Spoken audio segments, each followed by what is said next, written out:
Hi, everyone. So lately I've been talking about what decade I think would be best for fantasy writers. I gave my third place pick. I did second place. I'm doing first place today, and it's not what, at least people who know me, it's not what I assume they would assume, which is the 90s. It's a good assumption. I think the 90s are the greatest era of life. Like if I could pick a decade and rewind the world and re-experience it 100% of the time, like 11 times out of 10, I'm picking the 90s.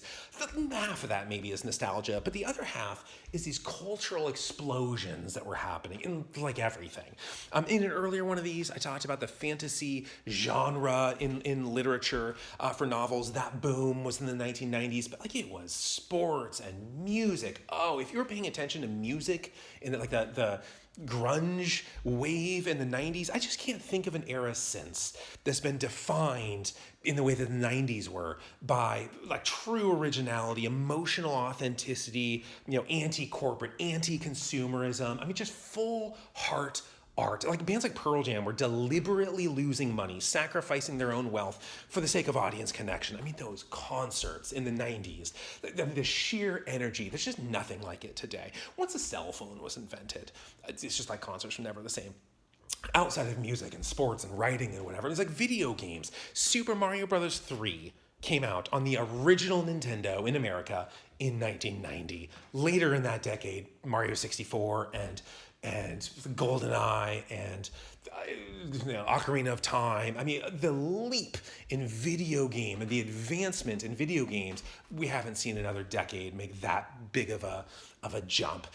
So it's just everything. Like if life were a fireworks show, the 90s, that is the grand finale. And I just wouldn't want to sit in front of a keyboard 8 hours a day, 10 hours a day, while life is finaleing all around me. I would want to participate in the active, but right before the 90s, right in the 80s, I think I could do it. I think I could do a life of solitude and maybe set aside an hour a day to play, Dragon Warrior. But it would feel so much more intimate. It would be harder in the 80s because it was pre-boom, but it would feel so much more intimate in the way that a Seattle musician, rock band or whatever in like 1988, before the Nirvana wave was kind of flooding the nation. Really small, naive audiences, tons of human connection, and art was defined by cultural values and like self-belief and sort of anti-consumerism, that kind of integrity. And that's the perfect recipe for art.